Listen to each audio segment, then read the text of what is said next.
communautés jugent que ils sont préparés, ils ont des plans pour répondre au feu. Ils savent qu'ils vivent dans des environnements où c'est plus propice puis susceptible d'arriver. Souvent, ils ont des expériences passées aussi de feux qui sont venus proches ou de gestion des forêts avec le feu. Donc, pour eux, ils ont des connaissances de combattre le feu. Ils décident de rester pour essayer de combattre puis de préserver leur communauté, là, parce que c'est quand même difficile aussi de juste partir puis d'abandonner, de laisser le combat juste aux autres, là. Donc, c'est quelque chose qu'on voit en Colombie-Britannique présentement, mais qui est dans d'autres communautés, puis qui observe aussi dans d'autres pays.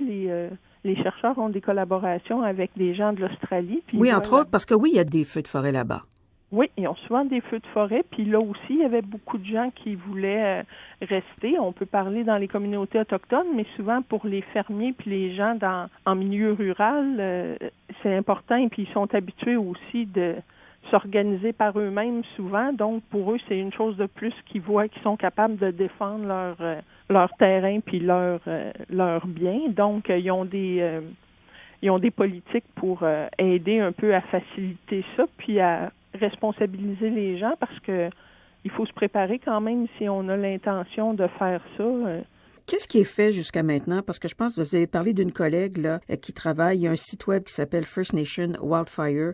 8 communautés qui sont étudiées pour les partenariats d'évacuation. Est-ce qu'on a déjà une idée de la façon de fonctionner, peut-être, avec les communautés autochtones qui est différente avec les communautés qui ne sont pas autochtones? Oui, on se rend compte, ce que les chercheurs ont constaté qui ont fait des centaines d'entrevues, puis c'est des besoins qui sont différents dus entre autres, à la démographie des communautés autochtones qui ont des familles plus nombreuses. Ils vivent des familles élargies, souvent dans le même domicile. Donc, des choses aussi simples que d'être sûr qu'on a assez de véhicules pour évacuer toute une famille, parce que c'est rare que tout le monde, d'habitude, voyage en même temps, là, des familles élargies avec les grands-parents, puis des questions aussi de gestion, d'avoir assez d'essence pour tout le monde, parce que ça aussi, habituellement, c'est pas tout le monde, une grande partie de la population qui part en même temps puis qui va avoir plusieurs heures de route à faire.